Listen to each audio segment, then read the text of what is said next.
Hello and welcome to the 31st Annual Midland Storytelling Festival, where you can enjoy more than 15 hours of storytelling from our professional artists. This year's festival is going to be a mix of in-person and virtual performances. The schedule for the weekend can be found on our Midland Storytelling Festival Facebook page or on our website at www.midlandstorytellingfestival.org. We're kicking off the festival with a virtual introduction to this amazing lineup of master tellers who are part of an ensemble presentation that is really quite unique. It's unlike any you will find anywhere else. It's like coming home to Midland, where the stories run deep. Throughout the festival weekend, you'll hear stories from Antonio Hasha, Barbara McBride Smith, Bill Lepp, Charlotte Blake Alston, Willie Claflin, Laura Pershing Raynor, Donald Davis, and we're excited to introduce a new artist on this year, Motoko.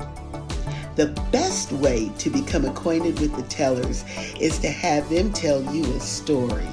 So, settle in and let the stories begin. 皆さんこんにちは。My name is Motoko, and I am a storyteller, originally from Osaka, Japan, now based in Massachusetts. It is my pleasure to be part of the 2022 Midland Storytelling Festival. I am going to tell you a true story. You may believe it or not, but I heard this story from my own grandmother. The story is about my great-great-great-great-great-great-great-great-grandfather. His name was Gombe. Gombe lived in a little village not too far from Mount Ikoma in Osaka hundreds of years ago. Gombe's job was to catch geese. He wasn't a hunter, so he would not shoot the geese, but he would set traps and trap the geese. And catching geese was not just Gombe's job, but it was also his father's job, and it was his grandfather's job, and it was his great-grandfather's job, and it was his great-great-great-great-great-great-great-great. Well, you got the point. But there was one rule for Gombe. Gombe was supposed to catch only one goose a day. He wasn't supposed to catch 2 or 3, just one goose a day. So every day, Gombe would go outside and set up one trap, caught one goose, and took the goose to the market to sell. But one day, Gombe said to himself,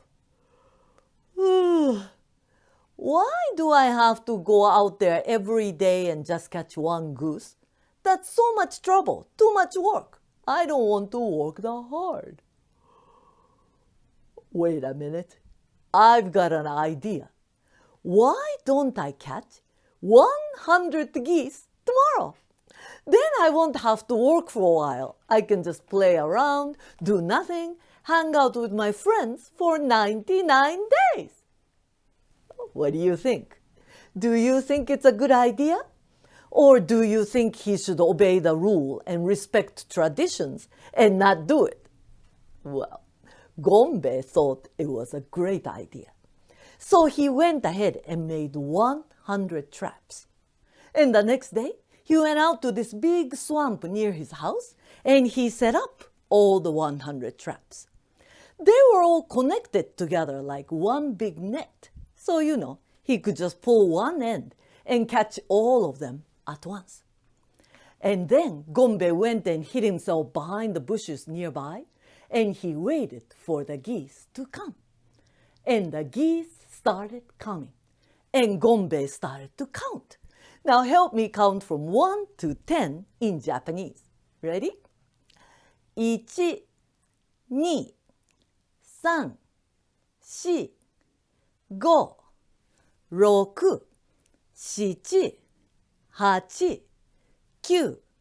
9, 10. 10 geese came and they were all caught in the traps.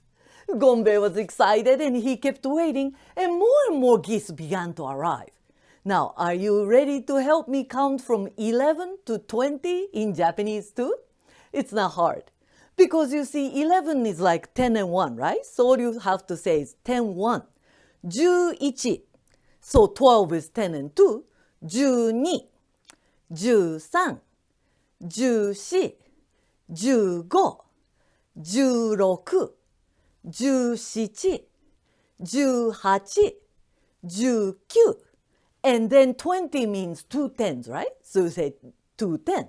20. Good. 20 geese came and they were all caught in the traps.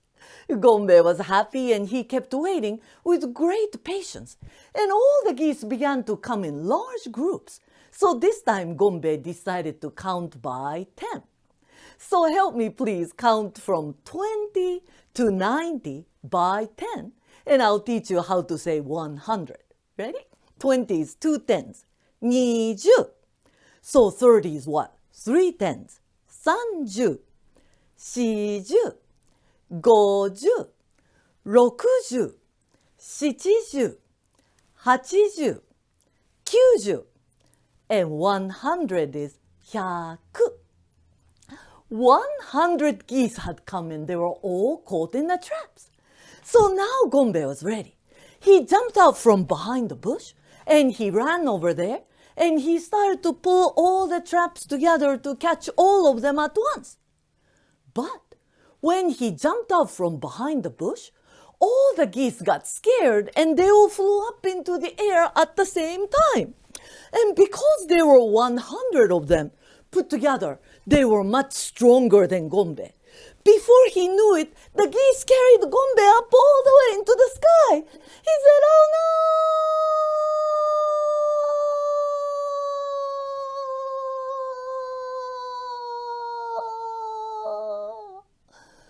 Then he looked down, but it was too late for him to let go. He was already so high up in the sky that he could see the people and the houses this small. And he was really scared. He looked up and all the 100 geese were flying away together. He said, "Hey guys, let me down. Please." But the geese didn't say anything. So Gombe just hung in there for his dear life. And he was hanging just like this in the middle of the sky for hours and hours until this hand and this arm got so tired he had to let go of this one. And then he was still hanging just like this for a long time until this hand and this arm got so tired he had to let go. Help me! He fell down toward the ground. He knew he was going to go splat and die. He was so scared. But right before his body hit the ground, something strange happened. His arms turned into wings. His face had a long beak, and his body grew feathers all over the place, and he turned into a goose. He turned into a goose so he didn't have to hit the ground. He flew up, and he said, "Phew, that was scary." And then he looked at himself and said, "Oh no, I turned into a goose. Now what am I supposed to do?" And he thought about it and he said, "Well, there's nothing I can do. I am a goose now, so I'm just gonna have to live as a goose. Maybe I should fly south or something." So he decided to fly around all over the sky just to see what it was like. And guess what? He loved it. You see, the sky was beautiful, crystal blue, the air was clean and crisp, and he could see the faraway mountains and the rivers and the towns and the villages and even the faraway ocean. And it was a lot of fun flying around. He really enjoyed it. Do you think you would enjoy flying around like that? Oh, he did. And he loved being a goose. But after a while, Gombe got a little bit hungry and tired. I mean, he wasn't used to flying. His arms were getting tired. So he said, now I need to take a break and I need some food. So he found a little swamp and went down to it and started to look for something to eat when all of a sudden, what happened? His foot was caught in a trap that somebody else had made. He tried to get out of the trap and fly away, but he couldn't. I mean, it was too tight, and there was no way to escape. He said, oh no, now I'm trapped. Soon somebody's gonna come here and catch me and kill me and sell me at the market. Now what am I gonna do? And he got so scared, he started to cry.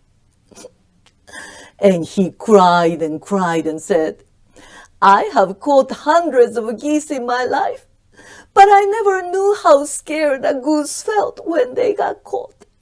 If I had known how this feels, I wouldn't have done it. I shouldn't have done it. And he cried and cried some more. Then something strange happened again. You see, when his tears rolled down his cheeks and touched his wings turned into his real arms. And when his tears touched his beak, the beak disappeared, and he had his own face. And when his tears touched his body, all the feathers were gone, and he was human again. And he was able to step out of the trap. And after that, you see, now that Gombe knew how scared the geese felt when they got caught, he never tried to catch another goose. He became a farmer and grew rice and vegetables and lived happily ever after.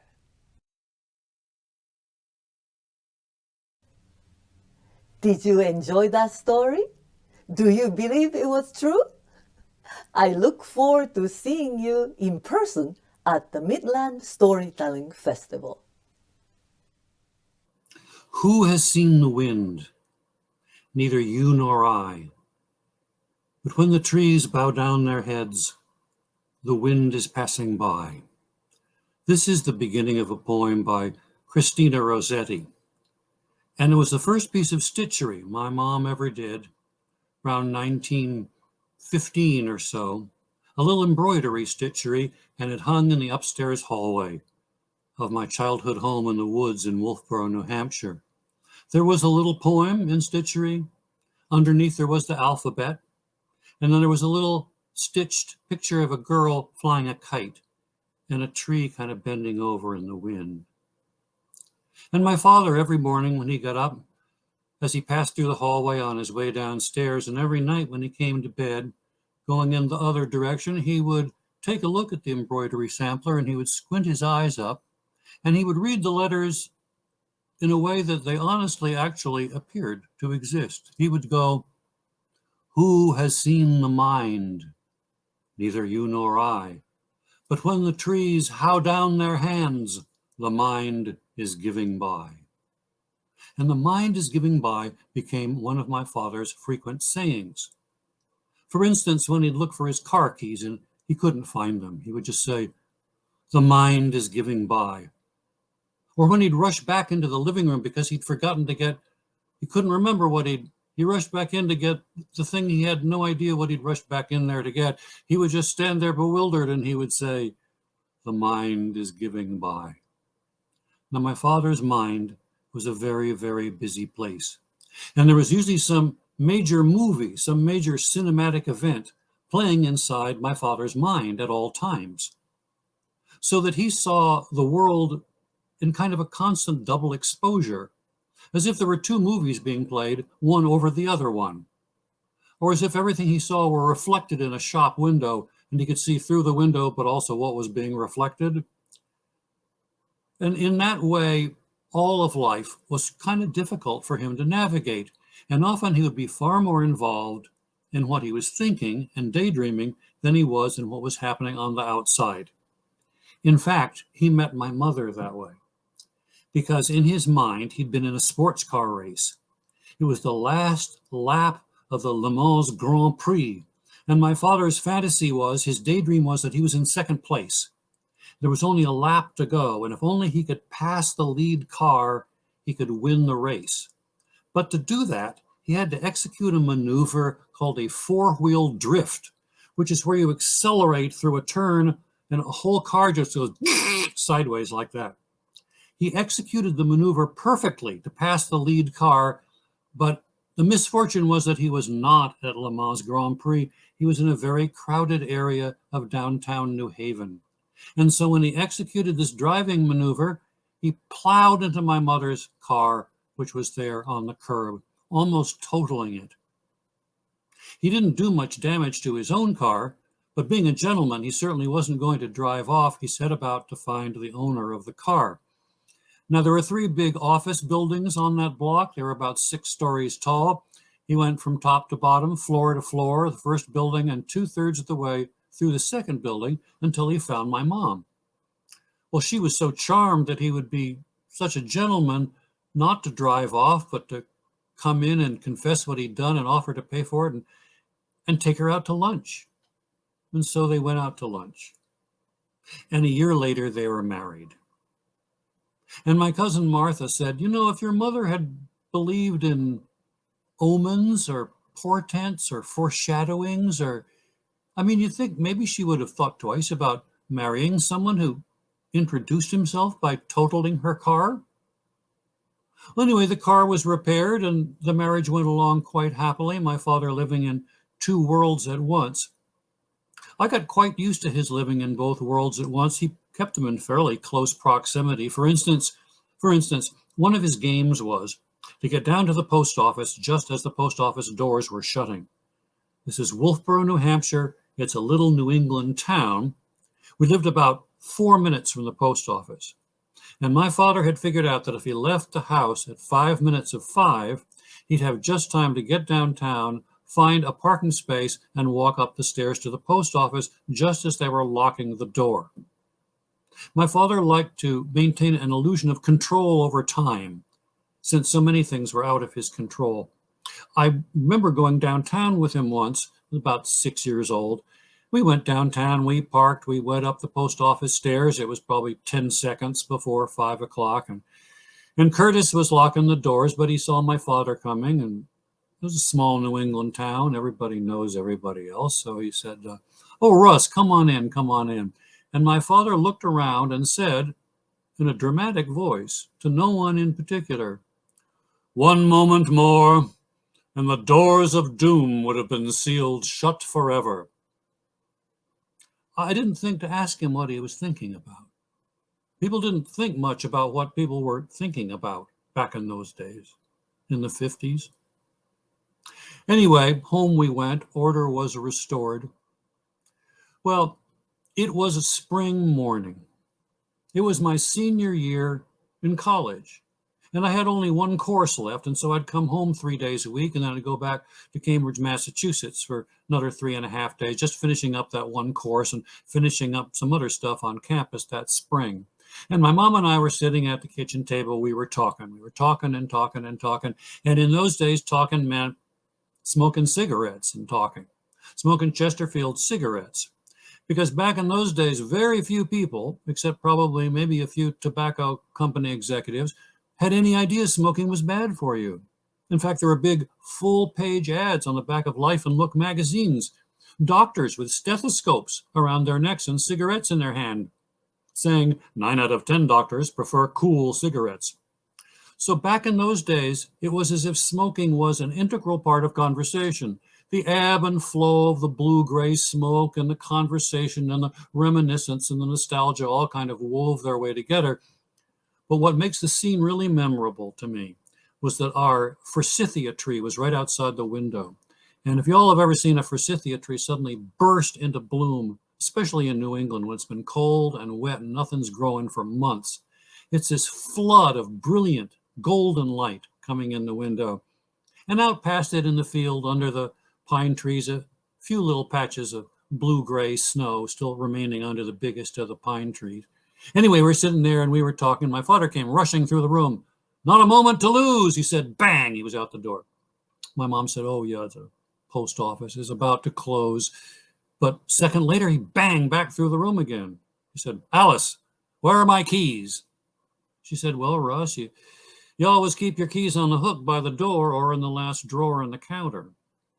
He said, "I know, I always keep my keys on the hook by the door or in the last drawer in the counter because that is simply where I always put them, but they are in neither place. I cannot understand this." She said, "Well, Russ, would you just check your jacket pocket on the clothes rack?"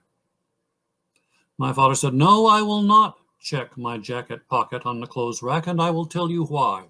I never put them in the pocket of my jacket, and is manifestly no point in looking for something where it is not." My mom said, "Well, would you just please for me, would you just look there, Russ?"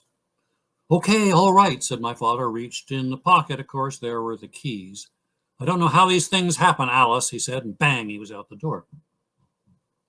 My mom leaned in close over the kitchen table, and she said, "Willie, I'm afraid your father's losing touch with reality." My cousin Martha said, "Willie, I didn't know your father was ever interested in even trying to maintain touch with reality." But this was startling to me at age 21. It was a shock because, as I mentioned earlier, we didn't talk about what people were thinking. We didn't refer to have anybody's having a psychological condition of any kind at all. To talk about that stuff was sort of taboo. Everybody sort of knew about Freud and stuff, but we didn't talk about people's mental condition. It wasn't done. My mom said, "Well, he talks to people who aren't here, and he thinks the furniture tries to attack him." I knew about the furniture. I've been in the living room once, and all of a sudden my father yelled. He said, "Alice, that chair tried to attack me." Now, apparently he felt it had jumped out into his path, trying to trip him. Nowadays, you would want to check in with somebody, right?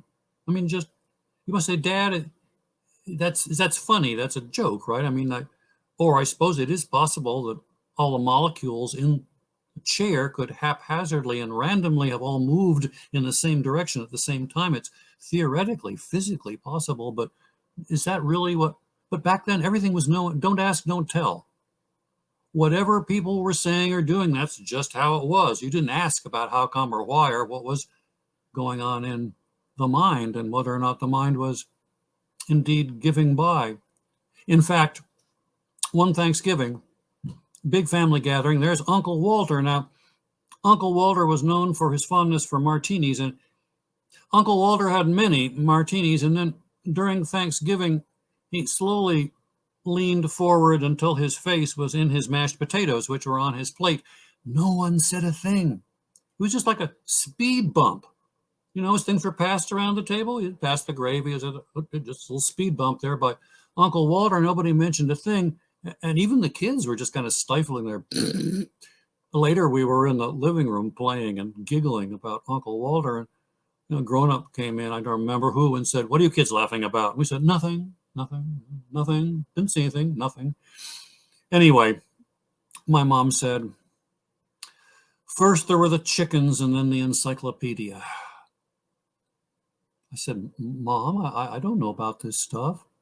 She said, oh, Willie, he read a book on raising chickens, you see, a long time ago, and he thought he'd just clear out the whole basement and leave the bulkhead door open. It'd be a perfect place to raise chickens. And I said, "Okay, what happened?" And her eyes kind of drifted out past the forsythia towards the patches of snow under the trees. And she said wistfully, "Oh, they died. So he thought he'd compile an encyclopedia." I said, "He thought he would compile an encyclopedia?" I mean, I'd grown up with the Encyclopedia Britannica, 26 volumes, the accumulated knowledge of humanity over its entire existence, thousands of little drawings, hundreds of color plates, experts in every conceivable field of human discipline. I said, "Mom, how could Dad compile his own encyclopedia?" My mom said, "Well, he said he had a different slant on things." And at that moment, there was a tremendous crash, a crash as if a huge metal trash can full of cinder blocks had fallen off the roof, and we could hear my father yelling from the driveway. We ran outside, and there's my dad, and the car's on its side in the ditch right beside the driveway. Now, we had a very steep driveway up to the garage, and my father had just misjudged the turn and rolled the car over, and he was climbing out the driver's side door, and he said, once he extricated himself, "Alice, the driveway has moved. The driveway has moved. It was not there yesterday." Well, he called Smitty's Towing Company. I said, "Mom, probably time for me to get back to school." I went back to my childhood room, tucked in under the eaves there with a view out into the woods, looking around, gathering my stuff together. It was kind of like, I realized my mother had arranged it kind of like a Willie Library museum. There were all my little kid books in alphabetical order in the bookshelf. Anyway, I said goodbye to my room, goodbye to my old stuffed bear, and headed downstairs, and there's my mom, 2 huge bags full of groceries. She said, "You and your friends eat so much, it probably won't last you for more than 3 days, but here you go." I said, "Thanks, Mom, love you." My dad was at the kitchen window. He was waiting for Smitty's tow truck to arrive, and he turned around and he looked at me and he said, "Who knows what it means to long for the infinite and be faced with the daily multiplication tables?" Something I ask myself to this very day. At any rate, out I went into the car. Smitty's tow truck arrived. My dad asked him just to wait till I'd had a chance to drive off. So we all got a hug goodbye, got behind the steering wheel. My father knocked on the driver's side window. I rolled the window down. Now, we only lived about 200 yards back from Lake Winnipesaukee. It was in the spring. The ice was still in. And when the sun went down, the wind would just pick up right across that ice field and blow through the trees because there were no leaves on the trees to stop it yet. And the temperature just dropped about 10 degrees, and the trees started tossing to and fro. And my father looked up at the trees, and he looked at me, and he said, "Who has seen the mind?" I said, "Well, neither you nor I." And then we said it together. "When the trees how down their hands, the mind is giving by." He rolled the window up, and I headed down Clark Road into the hollow there. I could see my mom and dad in the rear view mirror, their arms around each other, and then down into the hollow, up the curve towards Carpenter's Hill, and they were gone.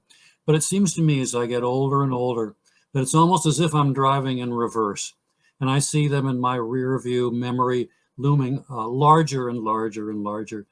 And every time I enter a room and have absolutely no idea what I'd come in there to get, or every time I walk up on stage and completely forget what it was I was planning to tell, I can hear this voice all around me, and it just says, "The mind is giving by." When I was 8 years old, I realized that I was a princess. Now, it's not because I lived in a castle and I didn't have bags of gold to count and I didn't have a Prince Charming, but I did have a feather bed. Now, let me explain. You see, I was in second grade, and every day after recess, our teacher would have us put our heads down on our desk, and then she would read us a story. Well, she had read us this story called The Princess and the Pea. You might remember it. There's this girl in the story who says she's a real princess, only she has to prove it. And the way she did that was to sleep on this big old feather bed. It was a whole bunch of mattresses piled up, and underneath there was this little green pea, a little vegetable that the queen put there. And when that girl woke up in the morning, she was black and blue all over. And that's because she could feel that little green pea through that big old feather bed. Well, I slept on a feather bed, and when I woke up every morning, I felt like I had bruises. I was black and blue all over. There were these little pricks in my skin that had come from the ends of the duck feathers that were in my mattress. So I said to my mama, I got to have a new mattress because I'm a princess. And my mama said, "Girl, there's nothing wrong with that mattress that a good airing out won't cure."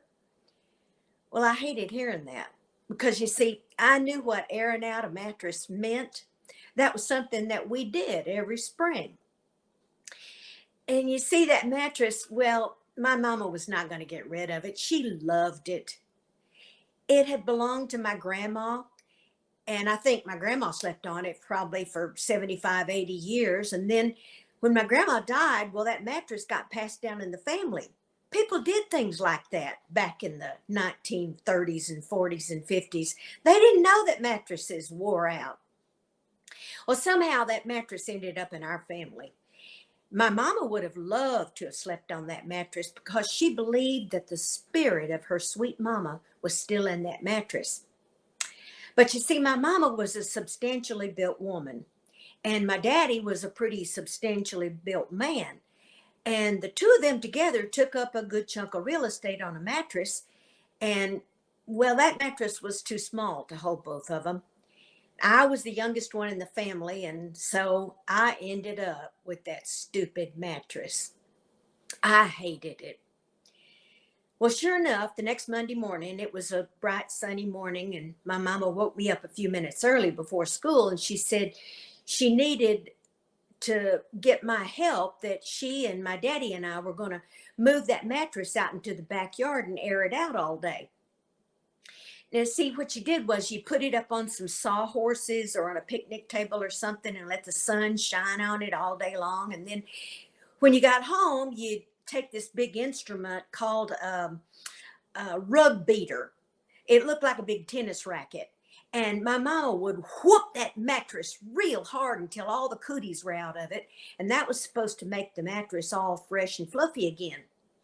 I knew it wasn't going to work with that feather bed of mine. But Mama and I and Daddy, we grabbed that mattress, we dragged it outside.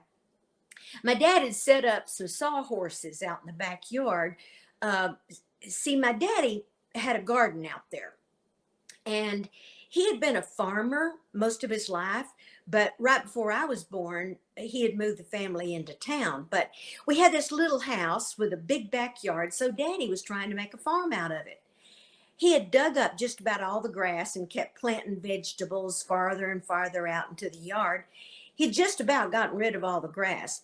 Well, as usual, that spring, he had dug out a new trench that he was going to use to plant vegetables. It was about, 2 feet wide, maybe 4 feet long.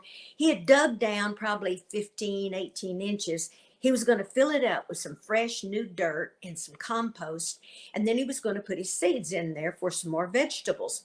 Well, that's where we set up the mattress, right next to that new trench in the ground. Well, my mama grabbed her purse as soon as we got the mattress in place, and she headed out front of the house to meet her carpool for work. And my dad picked up his lunchbox, and he was heading off to his pickup truck in the driveway, heading off to work.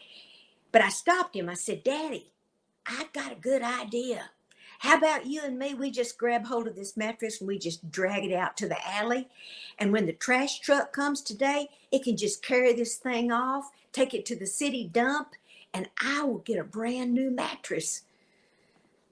And my dad looked at me and he laughed. He said, no can do, Puddinhead. That mattress, it's between you and your mama. It's not between you and me. And off he went to work. Well, I grabbed my books and I headed off to school.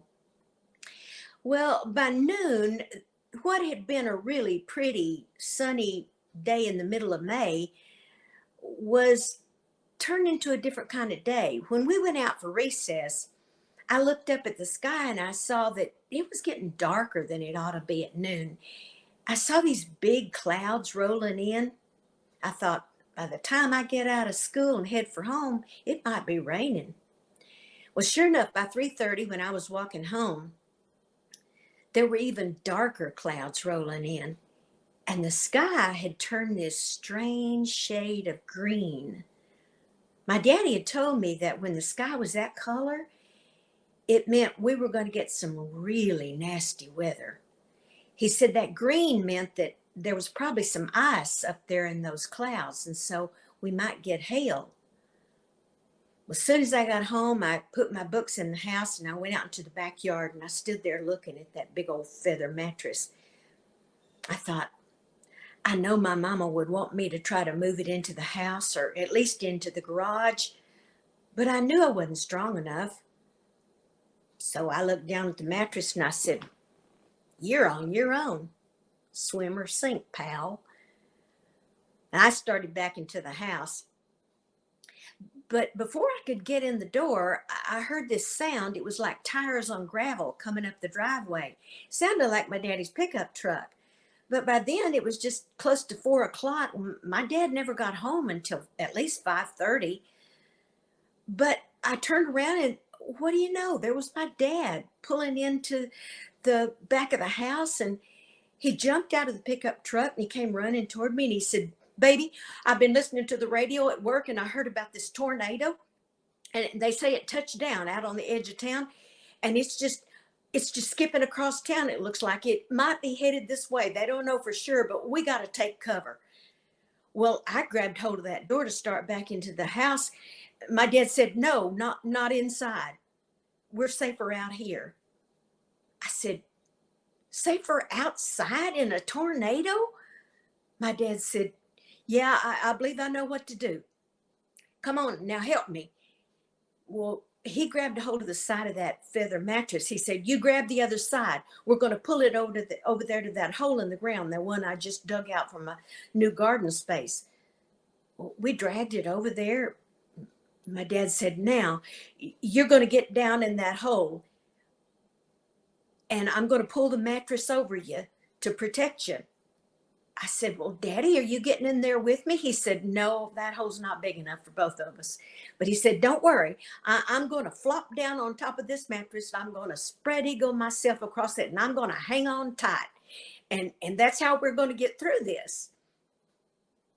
Well, I crawled down into that hole like my dad said to, and then he pulled that mattress over, and it was dark down in that hole. I heard my dad flop down on the mattress up on top of where I was laying, and then I looked around. I couldn't really see anything except I knew there were earthworms crawling around in that dirt where I was lying. I said, "Daddy, I'm scared. Can I get out of here?" Well, I heard my dad get up off the mattress and he pulled it back just a little bit. So there was just this little sliver of light I could see between the ground and the mattress. My dad stuck his arm down through that slit and he said, "Grab hold of my hand." He said, "I'm going to hang on to you and you're going to hang on to me. And we're not going to let go of one another unless we have to. But don't come out from underneath there until I say it's okay." Well, I grabbed hold of my dad's hand. I hung on as tight as I could. And it wasn't but a few seconds before the rain started to fall. It came down in torrents. And then when I thought it might be over, that was when the hail came. And as I looked out through that little slit, I could see balls of hail as big as golf balls. And I knew my dad was getting hit by that hail. It was hitting him on the back, it was hitting him on his head. And every now and then I would hear him mutter a cuss word. And I thought it was my obligation to report that to my mama when she got home. But of course, since he was being beaten up by hail, I reckoned maybe he would get a dispensation from her. Well, when I thought it was over again, that was when the wind came. And it sounded like, well, you know what people say who've ever experienced a tornado. They say it's like a freight train going over you. And that was exactly what it was like. It went on for, well, it felt like half an hour, but it was probably 5 or 6 minutes. And then finally it was quiet. And my dad pulled that mattress off of me. And he stood there on the ground looking down at me and he put his hand down to me and I grabbed hold of my dad's hand and he pulled me up out of that hole and I just ran right up his leg, right up his chest, and I plopped myself down on my dad's shoulders. Now, I was 8 years old, pretty big kid to be sitting on my dad's shoulders, but it just felt like the safest place to me that I could possibly be. And my dad said, Puddinhead, we done rode a mattress through a tornado and we lived to tell about it. And my dad was right. I looked around and nothing in our yard was the same. All those little green shoots of vegetables that had been coming up in my dad's garden, they had been ripped up by their roots and they were scattered all over the yard. And the green peaches growing on our peach tree at the side of the house, they were scattered all over the yard and our neighbors' yards.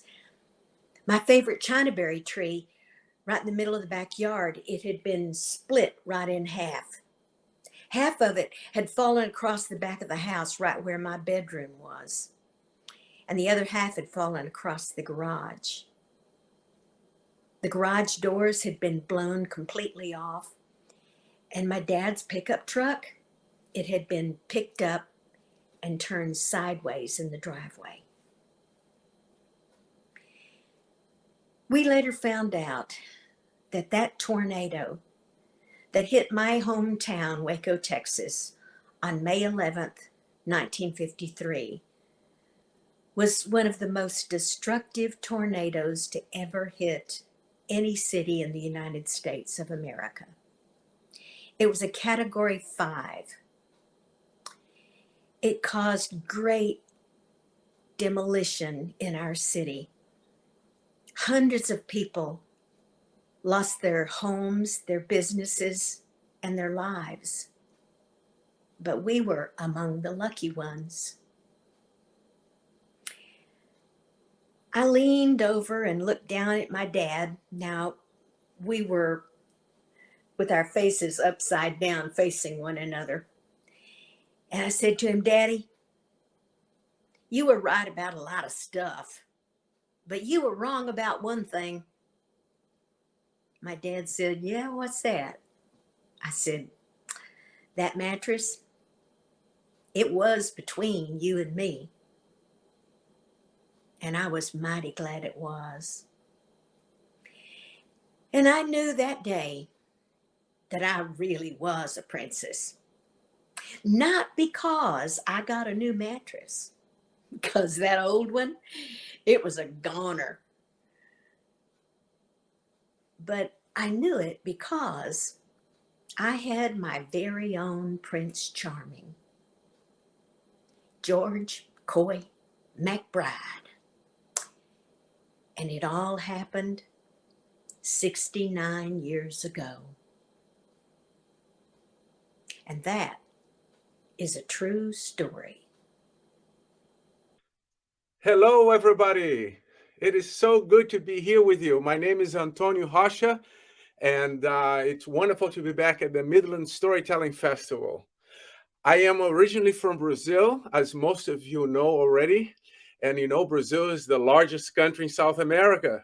And before I moved to Maine 34 years ago, I lived way out in the Atlantic Ocean, right there where the arrow is pointing, right here.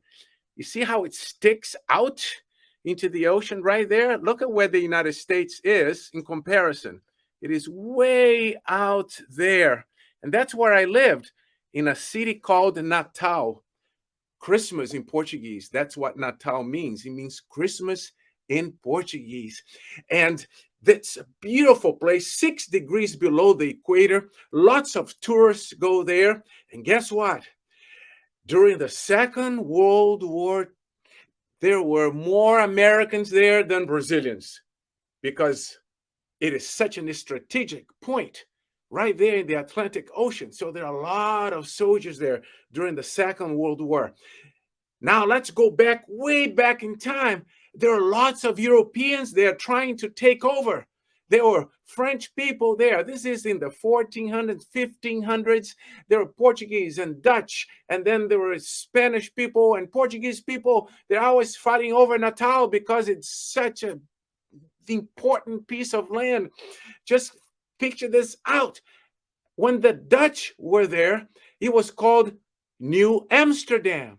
just like New York City used to be. And these are the stories I was telling as a tour guide. That's right. For 2 years, when I was 20 years old, that's what I did for a living.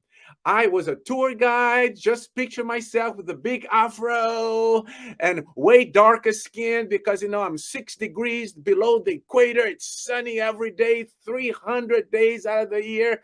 So I was always with a huge tan, and I'm taking people on buses and showing them, look at that building. That building was built in 1875. Look at this building over here and the story about this building. And I'll have this captive group of people on a bus. And that's kind of where I start to storytell in a way. Many times I say that I came into storytelling through theater and mime, but no, that was way back then when I was 20 that I was doing all these storytelling on buses. And there's this huge fortress in Natal. There's this beautiful river that goes into the Atlantic Ocean, and there's this amazing fortress. And this fortress was always fought over. The Dutch would come in and destroy everything that was French. The French would come in, would destroy everything that was Dutch. And then the Portuguese would come in, destroy everything that was French. And then the Spanish would come and destroy everything that was Portuguese. And they always build their things bigger and better.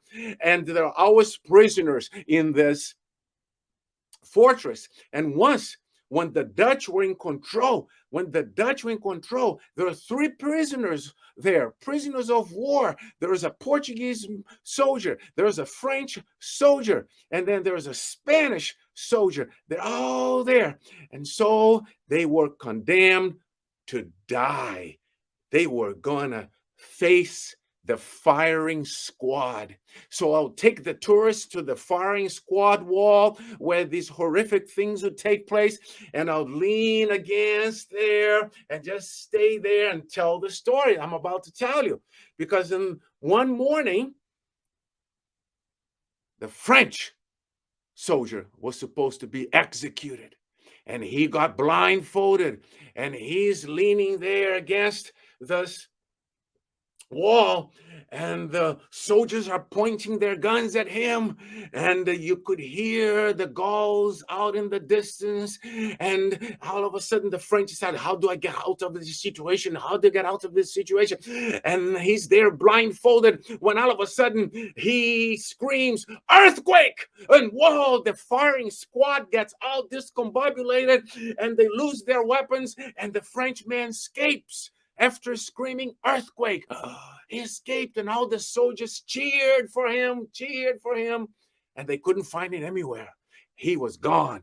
Well, the next day was the day of the Spaniard. The Spanish man was there, the soldier, and same predicament. He was blindfolded, and he was leaning against the wall just like that. He's just there leaning against the wall, and just his heart is beating right here. He's so nervous. His heart is right there. And he's trying to figure out, my friend, he yelled earthquake. He escaped. What can I yell? And all of a sudden, he has this idea. And he goes, hurricane! And he yells hurricane. And all the soldiers got discombobulated and lose their weapons. And when they look, the Spanish soldier's gone. Well, the third day was the day of the Portuguese soldier. And he's leaning there against the wall. He's blindfolded, as you know, and all the weapons are pointing at him. And he's like, oh my goodness, my friend from France yelled earthquake. My friend from Spain, he yelled hurricane. What should I yell? And the Portuguese yells, fire! Oh no. And that's what he yelled. And this was the joke I used to tell to all the tourists when I took them to this fortress by the sea, because the Portuguese ended up colonizing Brazil We're a colony of Portugal for so many years. We were the largest African diaspora. We still are the largest African diaspora in the whole world. All the captives that were taken from Africa to the Americas during slavery, over 12 million of them, half went to Brazil. Half went to Brazil. So we made a lot of jokes in Brazil about the Portuguese, even though we got along with the Portuguese quite well these days. Yeah. And so there was my beginnings of storytelling, taking tourists here and taking tourists there. And then I got quite the job. Oh, I'll never forget that job. Yeah. This was a boutique job, meaning I was not going to take a tour bus of tourists here and there. I was going to take care of one single tourist. Yes, David. David was Canadian, and he was friends with my English teacher. You see, I was a very, very studious foreign language person. I was studying English. I wanted to speak English. I wanted to speak French. I wanted to see the world. Yeah. And so my friend, my English teacher, that is, he said, Antonio, I have a friend from Canada, and he's visiting, and he wants to travel around, but he's a little hesitant to travel around by himself. And he wants me to go with him, but I'm busy. I can't take him places. And I know you are a tour guide. How about he will pay you a very nice fee to spend about 4 days with him and take him around and then go over to the city next door.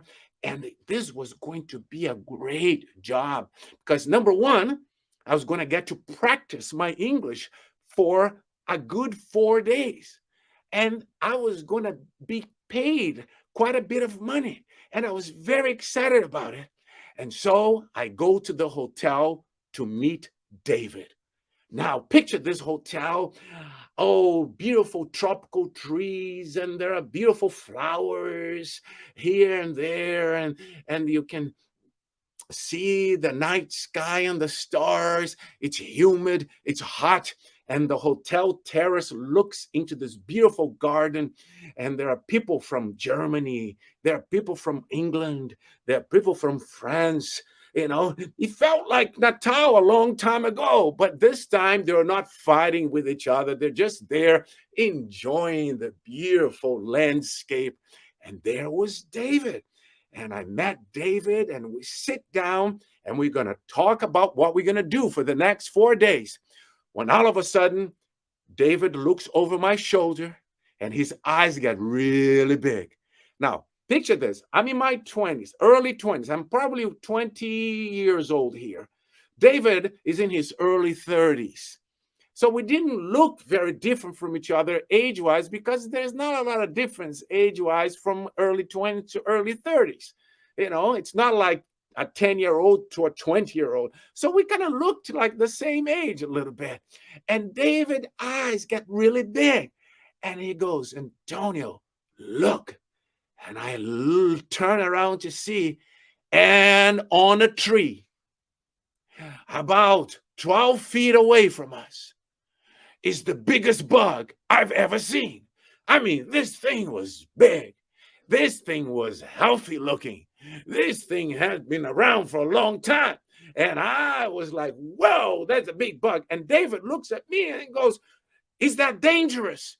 Antonio, is that dangerous? I'm like, I don't know, David. I've never seen it. It's not a cockroach. I'm looking at the bug, and David's looking at the bug. David's looking at the bug, and he's looking at me, and he's looking for a reassurance. He wants me to say, don't worry about it. But I was like, I did not know, and I was not going to lie to him that I knew what kind of bug it was. I didn't know. I had never seen that bug before. And David goes, is that dangerous? I said, I don't know, David, if it's dangerous or not. It looks quite quiet. It's quiet there. It's not doing anything. And all of a sudden, this bug flies. The thing could fly. And it was this sound that came from the wings, and the bug flies by our face, and we go, whoa! And the bug goes straight into the red hair of this lady from Europe. I don't know what country she was. I couldn't tell by the screams that came out of her.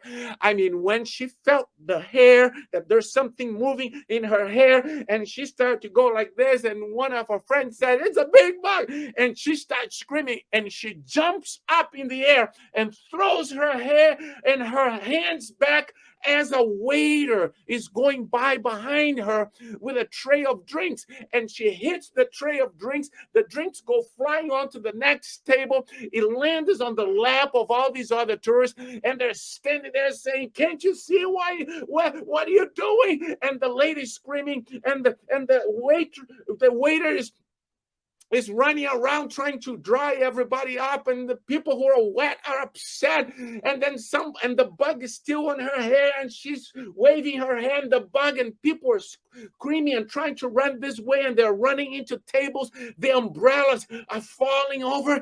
It was mayhem. In about 1 minute, it was pure mayhem. Tables were turned over. People are crying. People are being ushered away. People are drying their pants. And all of a sudden, David looked at me and said, "Antonio, I think that bug is dangerous enough for me." And we both start laughing, because before all that chaos, that's all we could do was laugh. And that's the end of the beginning of my storytelling career. Hello, everyone. I am so excited for the Midland Storytelling Festival to begin again this weekend. For so many years, us storytellers have been coming. We feel like we know the people of Midland. So please join us live for this wonderful festival. I want to tell you a story about a time when my sister and I decided to drive all the way across the state of Michigan in search of a family legend. We were going to the little town of Lakeside to meet up with our 3 Chicago cousins, Miriam, Betsy, and Ricky, and finally find the place where so many of our favorite family stories originated. Hawk's Nest, it was called. A big, creaky old farmhouse perched on top of a high dune overlooking the beautiful Lake Michigan. We had a feeling that it might not still be there. You see, our big, noisy immigrant family had vacationed there in the 1930s and 40s. But even if the house didn't exist, we were excited at the thought of standing on the spot where our grandparents and aunts and uncles and cousins and parents all vacationed, all escaped the heat of the Chicago streets to splash in the big, chilly waves of Lake Michigan.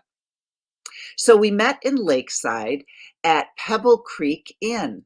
And when we saw the cousins, we were all hugging and kissing and talking at once.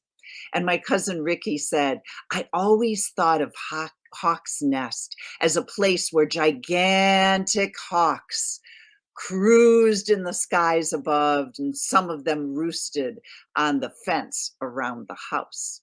And my sister Lisa said, "I always like to think of all of the cousins sleeping on the wraparound porch like baby hawks in a nest."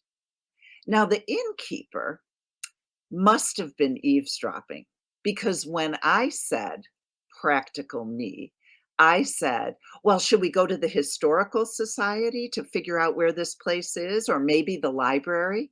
She jumped up and she said, "I don't think you need to go there. You see, I'm a hawk." We said, "What?" She said, "I'm Elizabeth Hawke, Hawke. You have to be talking about my grandpa's place. He called it Hawk's Nest, and he rented out the old farmhouse when times were tough. "Wait a minute," she said. "Wait a minute. Is it your family that I heard all the stories about growing up?" Oh, I think to this day, people in the town of Lakeside talk about your family's famous visitor. And within a half an hour, we were standing on the spot. The house was gone. It had been replaced by a cute little Cape Cod painted periwinkle blue. But the fresh autumn air and the dune and the rolling waves were the same as they had been all those years ago.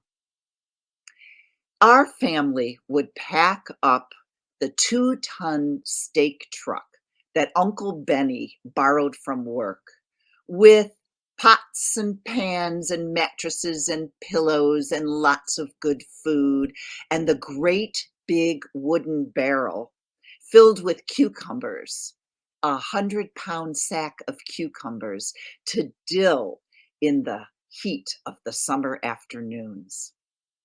On the way past the sheep pasture and the apple orchard and the peach orchard, just as they would hit the dirt road going down to Hawk's Nest, the two rascal cousins, 10-year-old boys, Lenny and Jerry, would talk Uncle Benny into letting all the kids climb to the top of the truck, sitting on top of the mattresses and pillows, and bounce like happy hobos down to the house.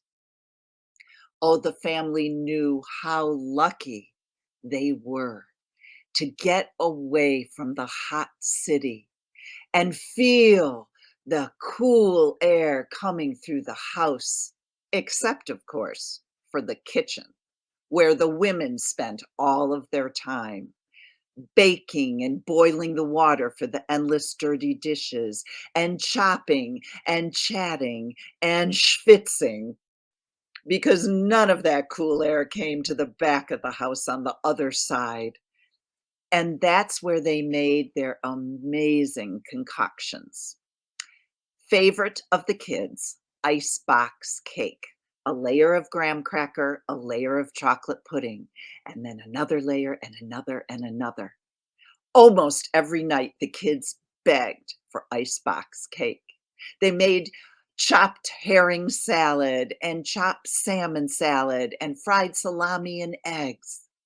And every Friday, all of the cousins would run up the dirt road to meet the papas who were coming in after working all week in the city. On Saturday nights, the entire family gathered on the beach and brought over big pieces of dried driftwood until they had a big pile and made a huge bonfire on the beach.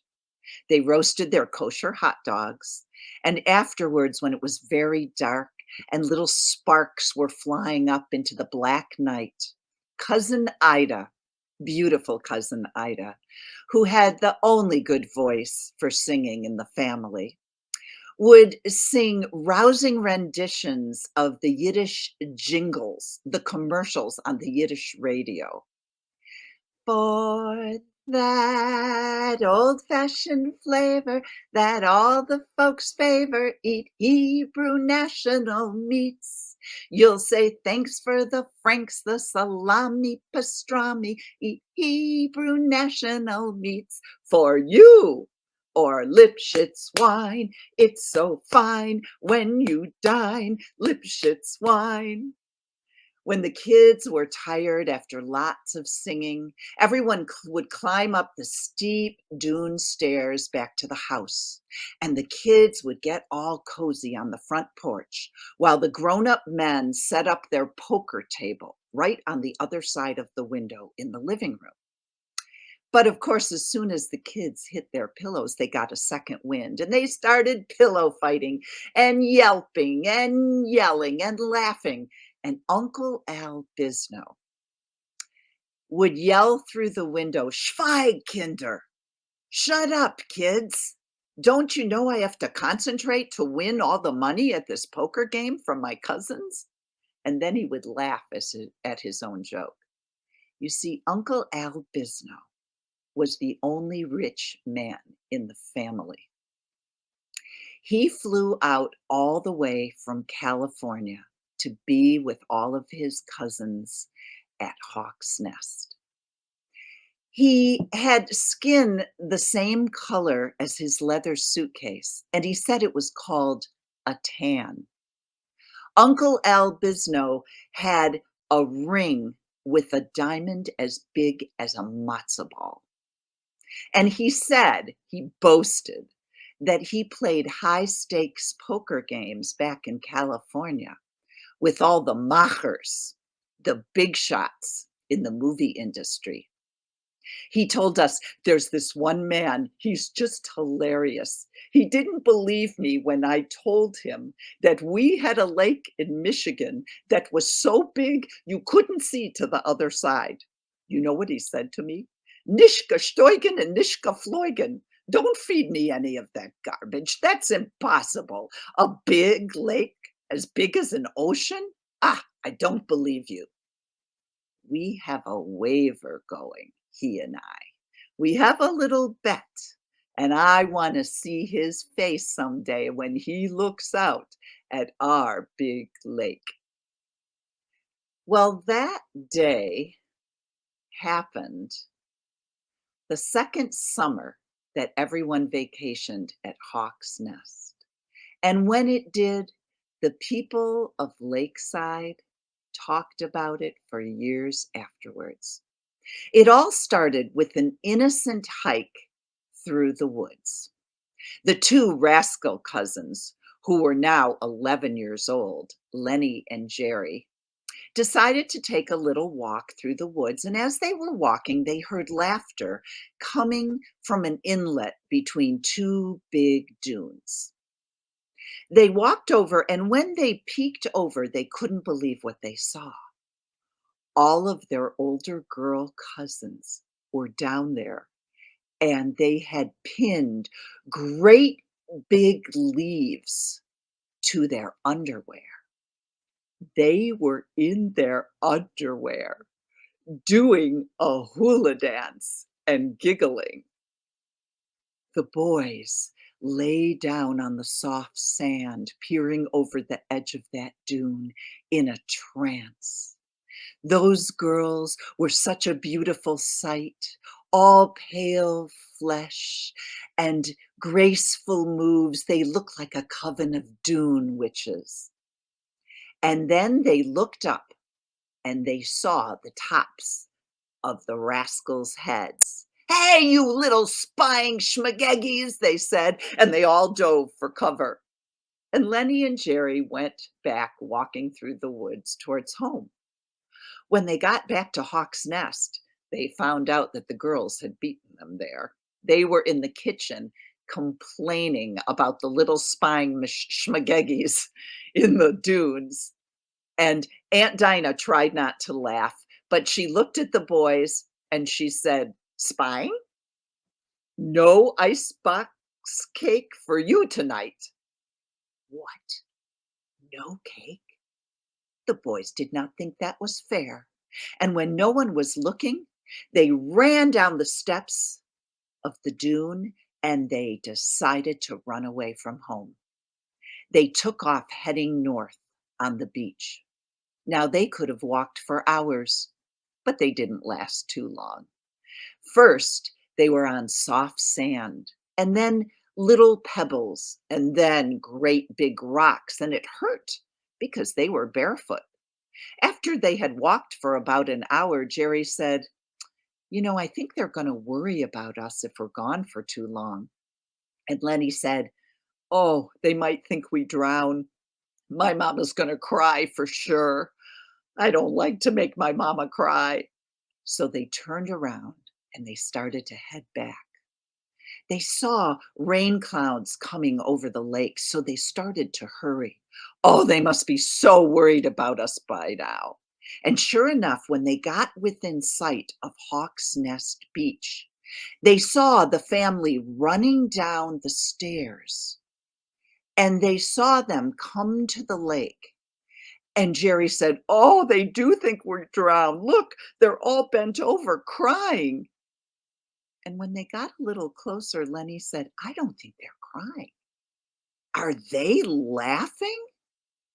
As they got even closer, they saw that the family was standing behind a skinny man that they didn't recognize, in a dark suit, thick curly hair, huge bushy eyebrows, and a nose like a beak.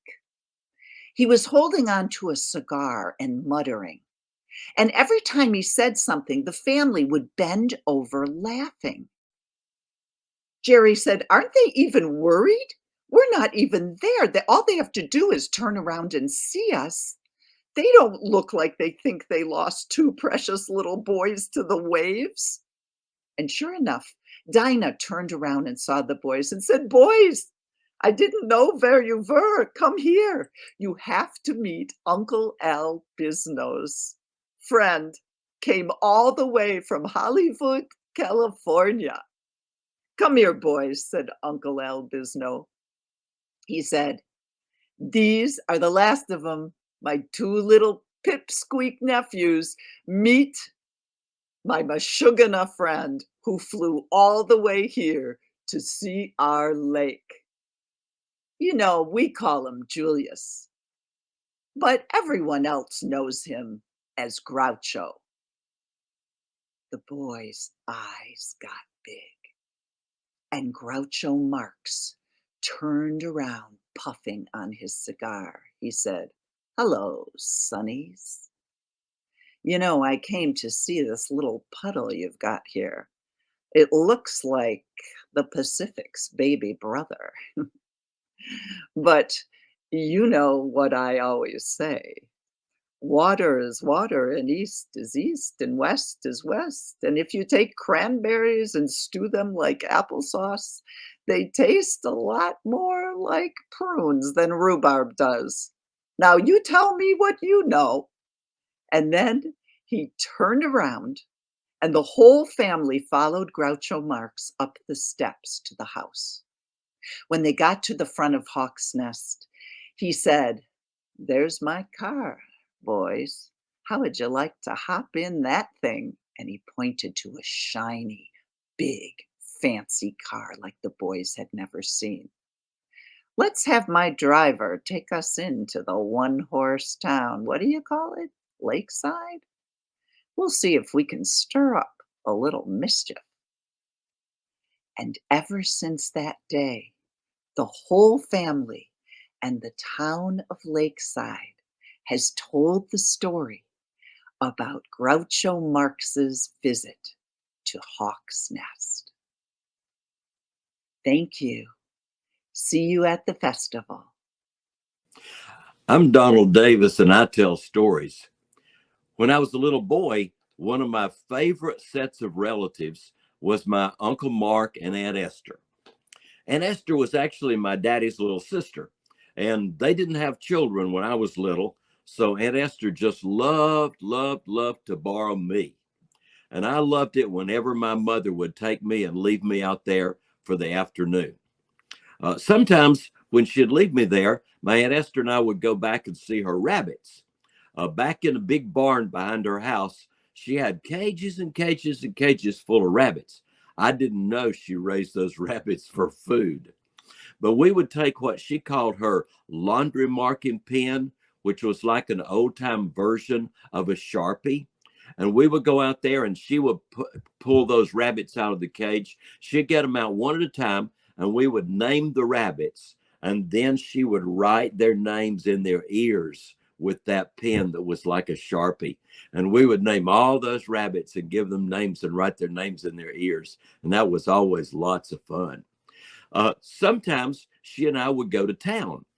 We would go to town, and before we would go to town, she would say, "Now get your pennies, get your pennies, get your pennies." She had a big dish of pennies in the kitchen in her house, and I would get both hands full of pennies and I put them in my pockets. And Uncle Mark would have to take us to town because Aunt Esther at that time did not know how to drive. So I would put all those pennies in my pocket, and then we'd go into town. And what we'd do is up and down Main Street in Waynesville, It was 3 blocks long from one end to the other. Both sides of the street had parking meters.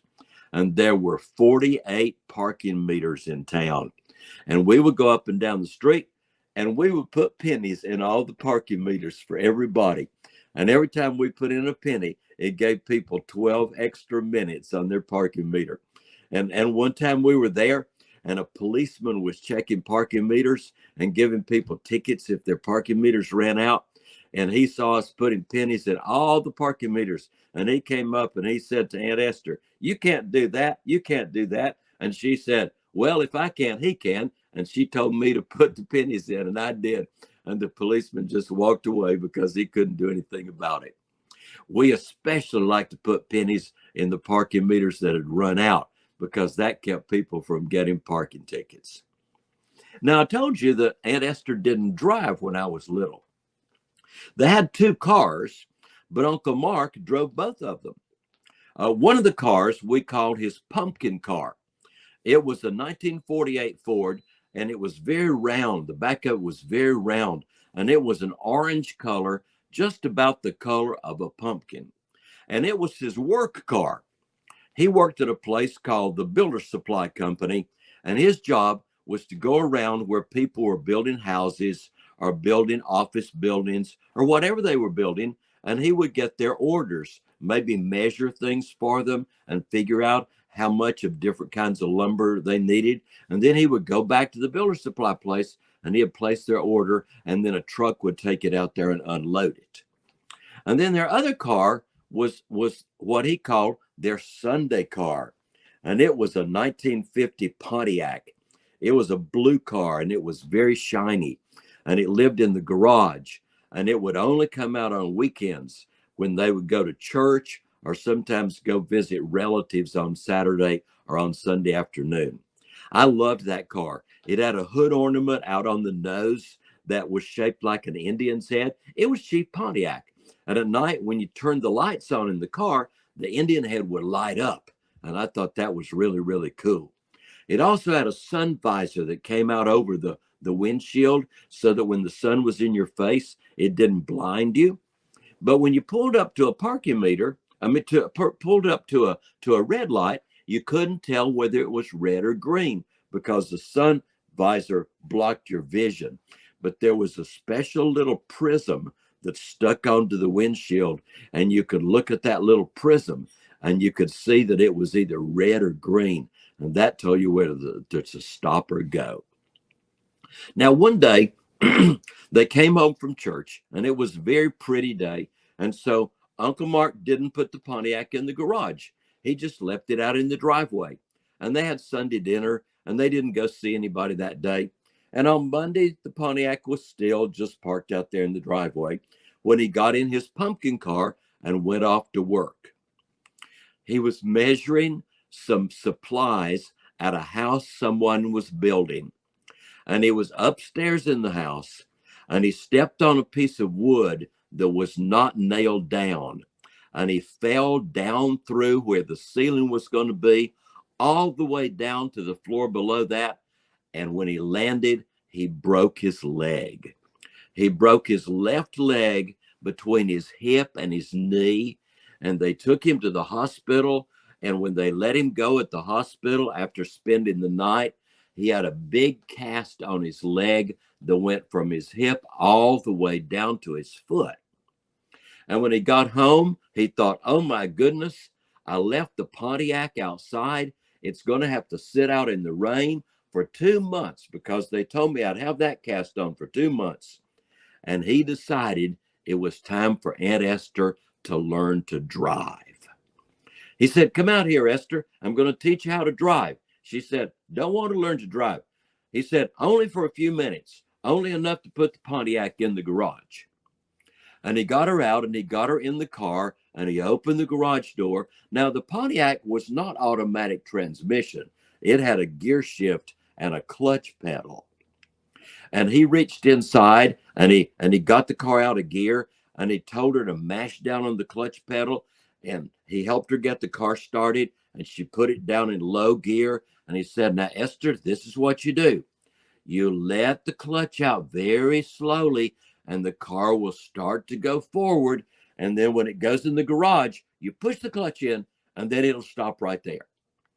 And she let out the clutch, and the car started forward, and it went in the garage. And when it got in there, she pushed in the clutch, but he hadn't told her to put on the brake. And the Pontiac kept going, and it hit the front of the garage, and it bounced backwards, and it came rolling down the driveway. And he stood there on his crutches yelling, "Let out the clutch, let out the clutch, let out the clutch." And she was letting out the clutch, and the car went in the garage, and she pushed in the clutch, and it went bam against the front, and it started rolling out of the back again. And he was yelling, "Let out the clutch, let out the clutch, let out the clutch." And she let it out, let it out, let it out. And the car went into the garage the next time. And this time the engine died, and the car stopped. And she got out and came walking out of the garage door. He said, "Esther, why didn't you stop that car when you got it in the garage?" She said, "Mark, I put it in there 3 times. Why didn't you close the door before it came back out?" And that was the end of her driving career. There's so many neat things I remember about them. They were so much fun. And I bet you have relatives you can tell about who are just as much fun to tell about as it is for me when I remember my Uncle Mark and my Aunt Esther. My mother said that when I was born, I ran into the doctor's hands.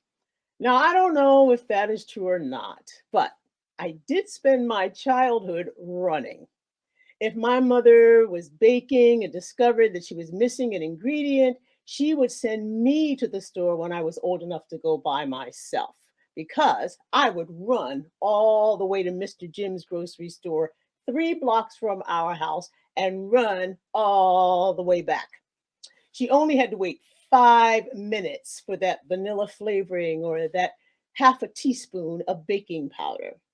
If she asked one of my brothers to go, she might have to wait 15, 20, 25 minutes because they would just amble along and then stop to talk to friends along the way. And she would have to come to the door and call out, "Alan, stop talking and go get my butter." So I became my parents' official emissary of errands. They sent me to the grocery store. I went to the pharmacy, the fish market, the poultry store, the ice cream shop, and the peanut store. We had a peanut store in our community. I was good with remembering instructions without having to have them written down. My mother would like a pound of bacon sliced or number 10, thank you very much. Or my mother would like 4 whole porgies, head off and split. With my friends, we played outside summer, winter, fall, and spring. We played double dutch, jump rope, hand clapping games, hopscotch, hide and seek, leapfrog, crack the whip, hot cold butter beans, stickball, red rover, tag, and dodgeball. Nobody can ever hit me with the dodgeball. We divided into teams for softball and basketball. By the time I got to high school, I was ready for high school level team sports. I became a 3-sport athlete. I played volleyball in the fall, I played basketball in the winter, and tennis in the spring. I loved practicing. I loved the drills as much as I loved playing the games and competing against other teams.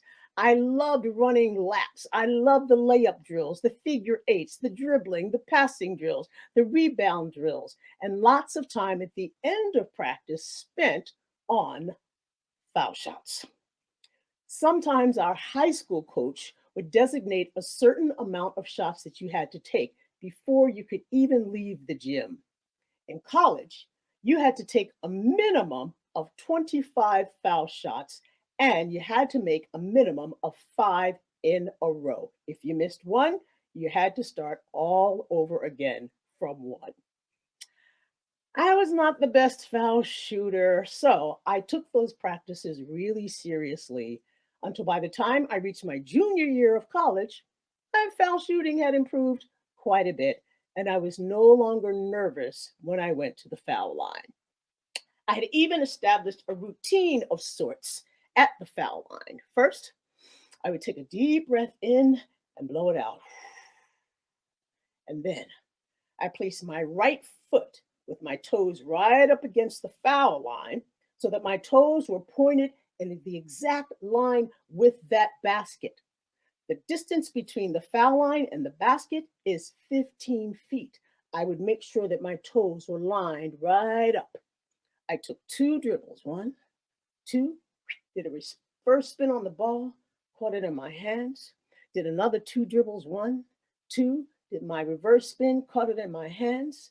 I would do my final exhalation to relax my entire body. I would drop down to a semi-squat, then rise up and release. I would imagine myself on the line at the closing moments of a game, when the clock was ticking down to a second or two and victory was on the foul line in my hands. I could imagine the feeling of the release of the ball. You know, as soon as that ball leaves your hands, whether it's going to be short and bounce off the front of the rim, whether it's going to be hard and bounce off the backboard, or if you didn't put enough spin or enough arc on the ball for it to go in. But in my fantasy, I would release, I would hear it go through the net with that sweet sound. And then the crowd would just go wild. They would pick me up and carry me on their shoulders all across the campus. Well, that season, as in my freshman and sophomore years, Immaculata College was on our basketball schedule. Immaculata was a small Catholic women's college in Pennsylvania. Now, the college was small, but their basketball team was our most feared opponent. In fact, by 1967, they were every team's most feared opponent. Immaculata ate women's basketball teams for breakfast, lunch, and dinner. Their locker rooms for the visiting team were littered with the flotsam and jetsam of other defeated opponents. There would be streamers from pom-poms from the other team. There would be tongues ripped out of some players' Chuck Taylor all-star basketball shoes. There would be ragged pieces of torn uniforms ripped from women struggling for possession of the ball when an Immaculata player would tie the ball up in a defensive move.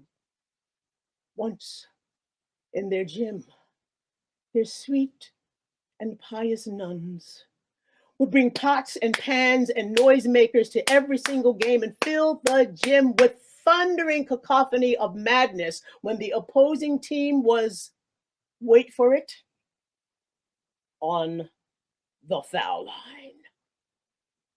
We never even had any thoughts of actually winning a game against them, but something felt different to me that day.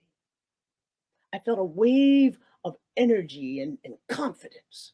I told my teammates, we're not coming here to just run some plays and practice to see how the plays work. We're here to play. We're here to win. We're here to compete. We're going to give these women all we've got. We're just the same as they. They got 2 legs. We got 2 legs. They got 2 arms. We got 2 arms. They run up the court. We run up the court. We're going to win this game. Let's go. Let's put everything we've got into it. And the strangest thing began to happen. We scored first. We fought and scrapped for every loose ball. I hauled down rebound after rebound after rebound. By halftime, we were neck and neck. The score was tied. What? Immaculata? The score was tied with Immaculata. In the locker room at halftime, we sucked on our oranges like they were pure gold laced with adrenaline. When we came back out with that halftime buzzer, I went to the center court and out jumped my opponent for the tap. We started the second half with possession of the ball and scored. The Nuns were in a frenzy. They banged their pots through the entire game, not just when we were on the foul line. And with all that banging, whenever we went to the foul line, we made every single foul shot. What was going on? We were behind by 1 point as the clock ticked down in the fourth quarter. Immaculata had possession of the ball. We switched from a zone defense to man to man. The clock, I noticed, was at 11 seconds. And then it happened. Their guard telegraphed a lazy pass to their center in the middle of the key. The key is that area right there in front of the basket. And I saw it coming. I threw my hand up, I tapped it, and I intercepted the ball. I headed down the other end of the court as fast as I could run, as fast as I could dribble, and to go up for the winning layup when I felt the hit. I landed on the floor just as the buzzer had sounded. I had been fouled just before the end of the game in regulation. I had 2 shots on the foul line with no time left on the clock. Take that, Immaculata. I could tie the game with the first shot. I could win the game with the second shot and go down in history as the player who carried her team on her shoulders and took down the mighty Knights. I went to the line. The pots and pans were loud. The screams of the nuns were even louder. Dribble 1, bounce 2, reverse spin. Dribble 1, dribble 2, reverse spin. Did my semi-squat. I rose up, and the moment I released the ball, I knew it was short. The ball bounced off the front of the rim. Now, this would be the shot for the tie and 5 minutes of overtime. I exhaled a second time. Dribble 1, dribble 2, spin. Dribble 1, dribble 2, spin. Relax. Squat. As I raised up in my peripheral vision, I could see everyone in the stands on either side rising up to their feet. It was perfectly quiet. The nuns were no longer even banging on the pots. They raised up, released. Along with me, the crowd watched every rotation of that ball.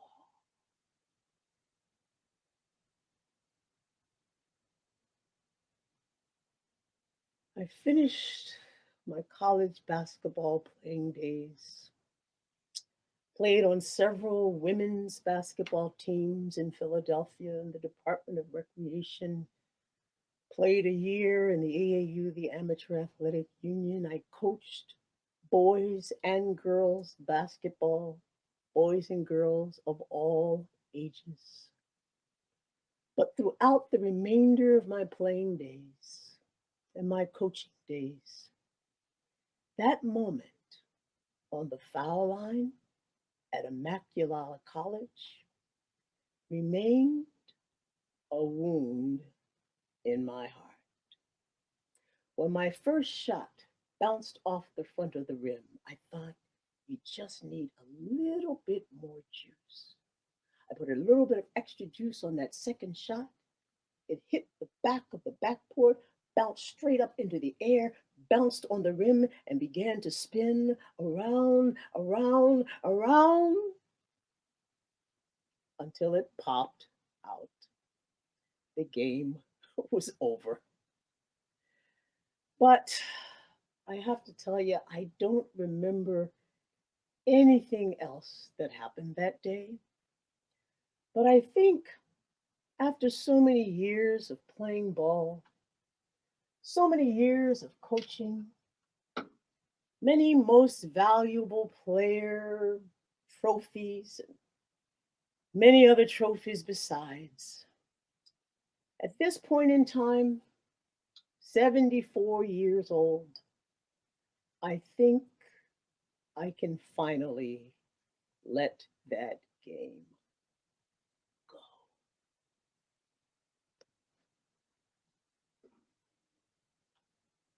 "1968,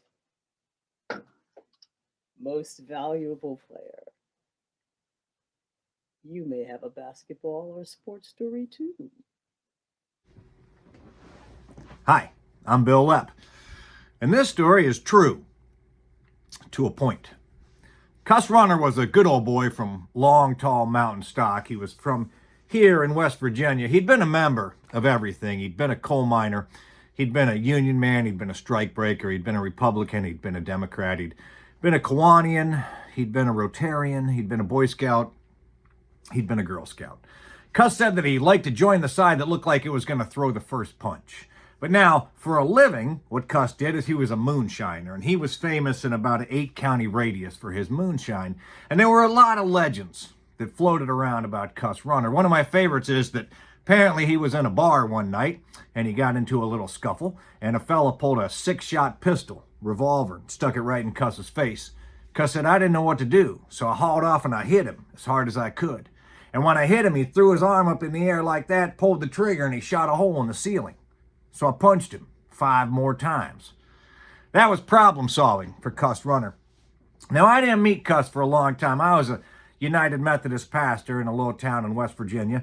And at my first charge, I had a church, and there was a woman there. Her name was Helen. Helen was Cuss Runner's husband. And you probably, if you're involved in any sort of church activity, you know a couple like this, where one spouse is always in church and one spouse is never in church. Helen was always there. If we were having, obviously, Sunday morning services, Sunday evening services, if we were having a Wednesday Bible study or a spring cleaning of the church, a funeral, didn't matter. The doors were open. Helen was there. Cuss, as I said, was never there.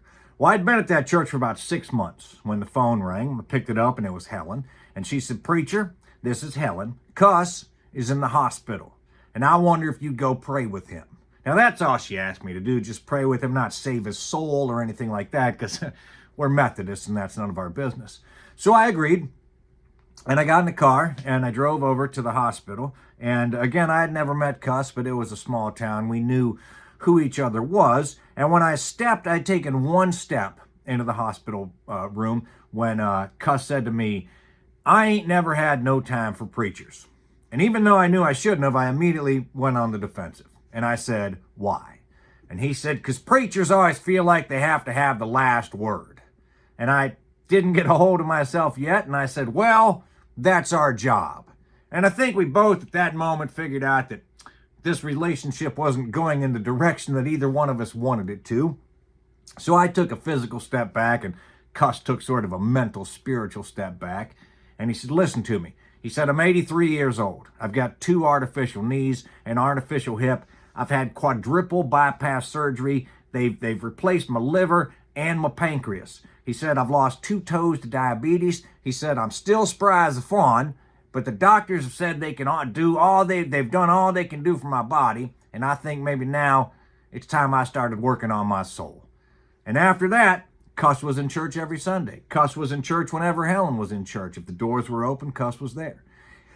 He'd come into my office on Sunday mornings when I was working on my sermon, when I was, reviewing my sermon, not writing my sermon. I wrote those Saturday night. But I'd be sitting in there going over my sermon, and Cuss would come in my office. He wouldn't knock. He'd just come in the door, sit down, and he would proceed to tell me dirty jokes. And a lot of times he had illustrated those dirty jokes on 3x5 index cards. Now, none of those illustrations ever made it into my sermons, but they were good exegetical background.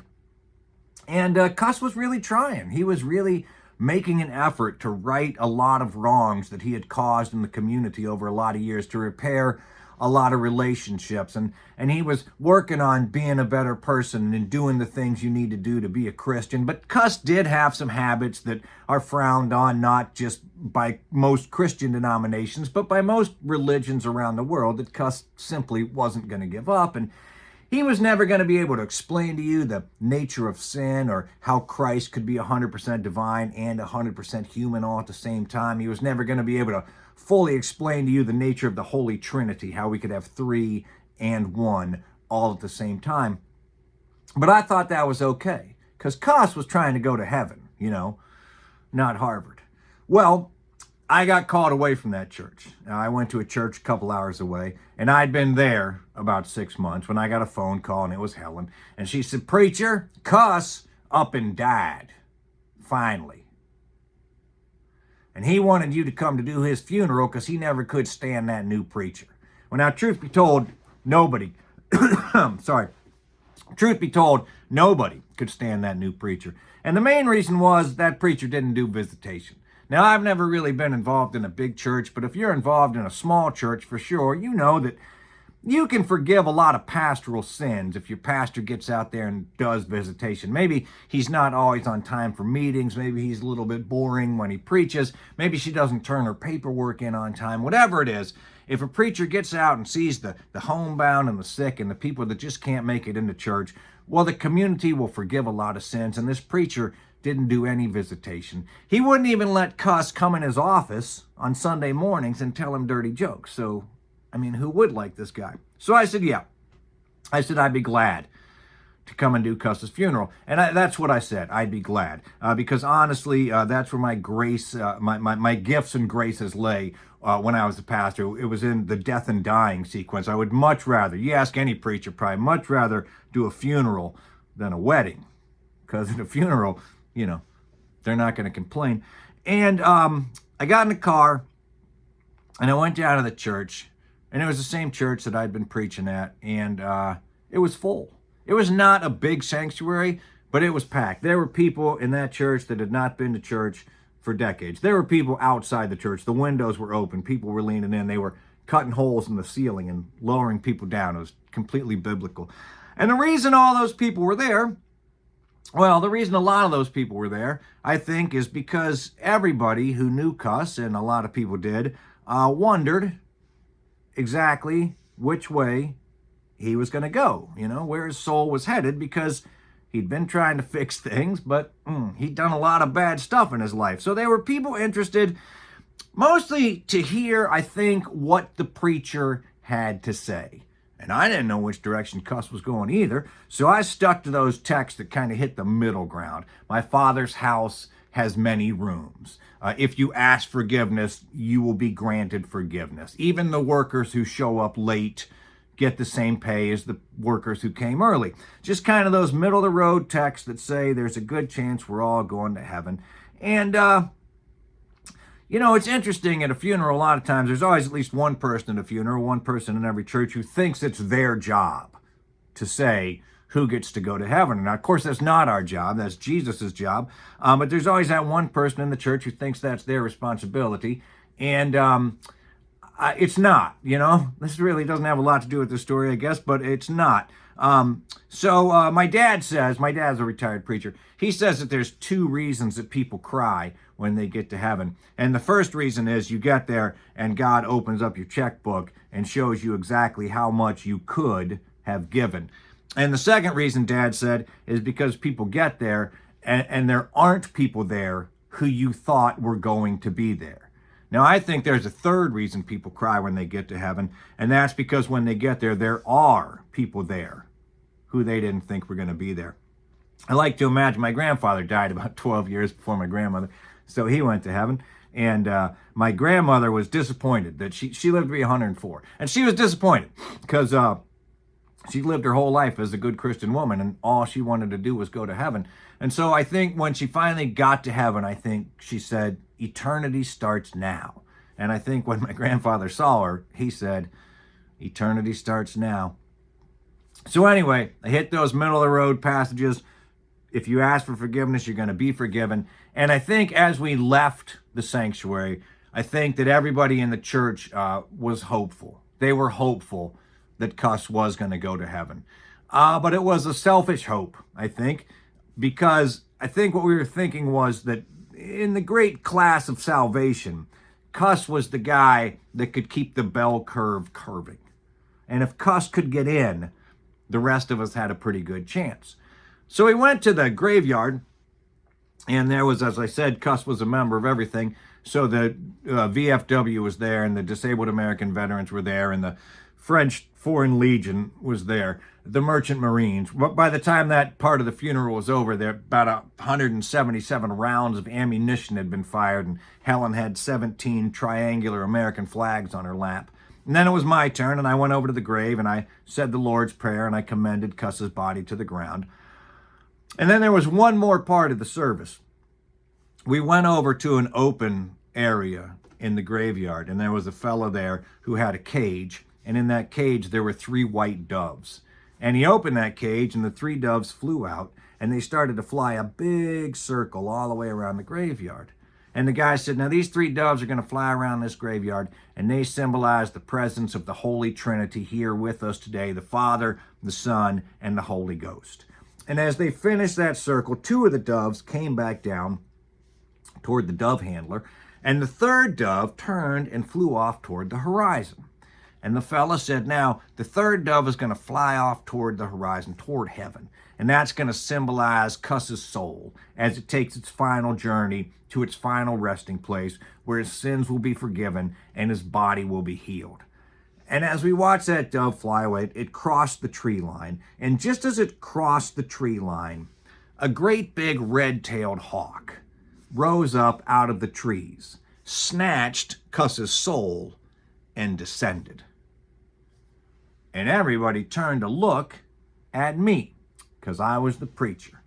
And I don't know if you went to divinity school. I don't know what you think about divinity school, but I can promise you one thing, that in all my years at divinity school, nobody ever talked about what to do if a hawk snatches a soul at a funeral.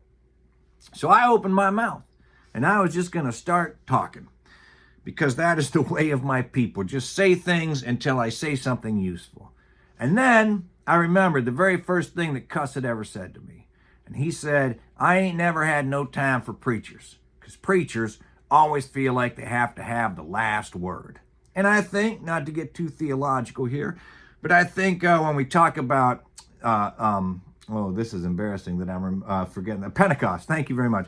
When we talk about the Pentecost, you know, when all of a sudden all of the disciples got all of the languages so they could take the word of Christ everywhere. We got all the languages. And I think that one of the languages that we don't talk about getting is silence. Sometimes the smartest thing you can say is nothing at all. Sometimes the best move you can make is just to shut up. And so I thought about Cuss, saying that preachers always felt like they had to have the last word. And I thought about the Pentecost and that one lost language, and I didn't say anything. I just looked over. Beside me was Helen. And she was a small woman. She had her head down, and her shoulders were bouncing up and down like this. And she finally looked up at me, and she had tears running through all the wrinkles in her face, and she had a huge smile. And she said, well, I'll be darned. I ain't never seen nothing like that before. And then she thought about it. She was a good, practical mountain woman. She said, there's plenty of food up at the house. Let's go put some coffee on. And much of that is true. Thank you for tuning in for the virtual kickoff of our Midland Storytelling Festival 2022. Be sure to join us for the remainder of the festival. Go to our Facebook page or our website at midlandstorytellingfestival.org to see the full festival schedule. Then Keep it locked right here and like, share, comment, and subscribe. Tell everybody.